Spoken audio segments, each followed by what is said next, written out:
ఓం శ్రీ విఘ్నేశ్వరాయ నమః. ఓం సద్గురు అంతర్ముఖానంద వేదవ్యాస భటారక జగద్గురు శ్రీకృష్ణ పరంబ్రహ్మణే నమః.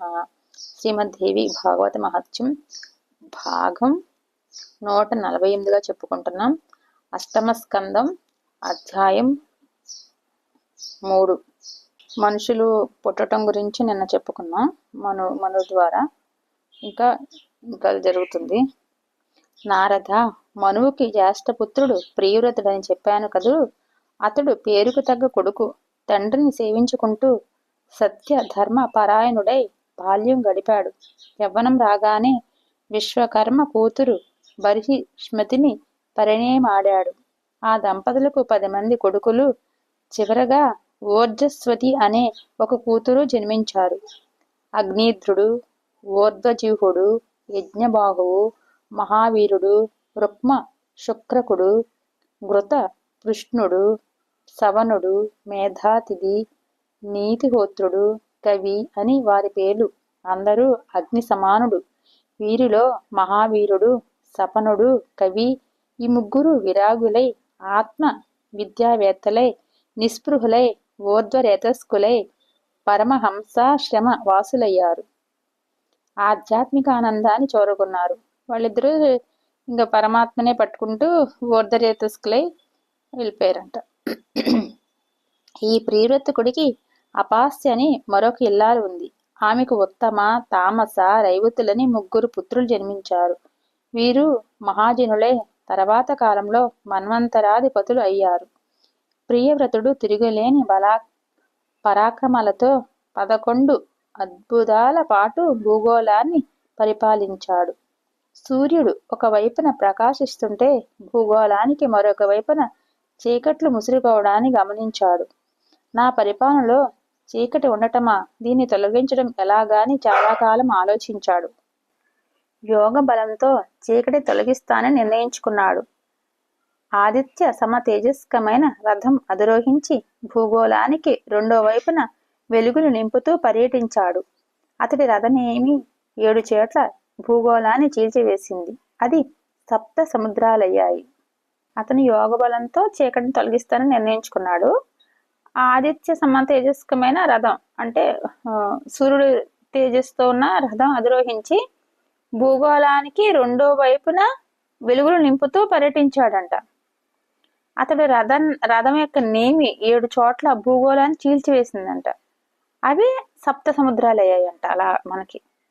అలా భూగోళాన్ని 2వ వైపున వెలుగులు నింపుతూ పర్యటించాడు కాబట్టి ఆ రథనేమి పడిన చోట 7 చోట్ల భూగోళాన్ని చీల్చివేసింది కాబట్టి అవి 7 సముద్రాలు అయ్యాయన్నమాట. మనకి ఈ భూభాగం 7 ద్వీపాలుగా విభజించబడింది. అప్పటి నుంచి సప్త సింధువులు ఆ భూభాగాలకు పరికలు అయ్యాయి.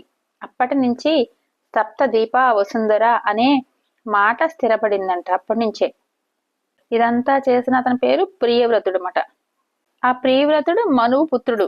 అతను మనువు యొక్క జ్యేష్ఠపుత్రుడు అన్నమాట. అతను మనువు యొక్క జ్యేష్ఠపుత్రుడు ప్రియవ్రతుడు. అలా యోగ బలంతో ఒకవైపున సూర్యుడు ఉదయిస్తున్నట్టు ఒకవైపున చీకటి వస్తుంది, దాన్ని తొలగించాలని ఒక యోగ బలంతో తొలగించాలని భావించాడు. అతను రథం తీసుకుని బయలుదేరాడు. ఆ రథం యొక్క నేమి వల్ల 7 చోట్ల భూగోళం చీల్చివేసింది కాబట్టి అలా 7 సముద్రాలు అయ్యాయి. అలా 7 ద్వీపాలుగా విభజించబడింది. అలా 7 సింధువులు కూడా ఈ భూభోగాలకు పరికలు అయ్యాయి. అప్పటి నుంచే 7 ద్వీప వసుంధర అని అంటామట.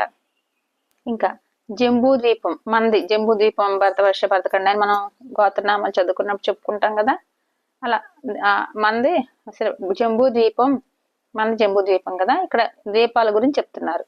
జంబూ ద్వీపం, ప్లక్ష ద్వీపం, శాల్మలి ద్వీపం, కుష ద్వీపం, క్రౌంచ ద్వీపం, శాఖ ద్వీపం, పుష్కర ద్వీపం అని వాటికి పేర్లు ఏర్పడ్డాయి. అలా ఏర్పడిన 7టికి పేర్లు చెప్పారు. మనది జంబూ ద్వీపం, మనది భరతవర్ష భరతఖండ అని చెప్పుకుంటాం కదా అని మళ్ళీ చెప్పుకుందామా. జంబూ ద్వీపం, ప్లక్ష ద్వీపం, శాల్మలి ద్వీపం, కుష ద్వీపం, క్రౌంచ ద్వీపం, శాఖ ద్వీపం, పుష్కర ద్వీపం అని వాటికి పేర్లు ఏర్పడ్డాయి. ఇవి ఉత్తరోత్తరం ఒకదానికంటే ఒకటి రెట్టింపు పరిణామంతో ఉంటాయి. క్షార సముద్రం ఇక్కడ సముద్రాల్లో కూడా సముద్రాలు 7 సముద్రాల గురించి చెప్తున్నారు. క్షార సముద్రం, ఇక్షుర సముద్రం, సురా సముద్రం, ఘృత సముద్రం, క్షీర సముద్రం, దది మండ సముద్రం, శుద్ధోదక సముద్రం అని సప్త సింధువులు. మండం అంటే వెన్నంట. క్షీర సముద్రం అంటే పాల సముద్రం,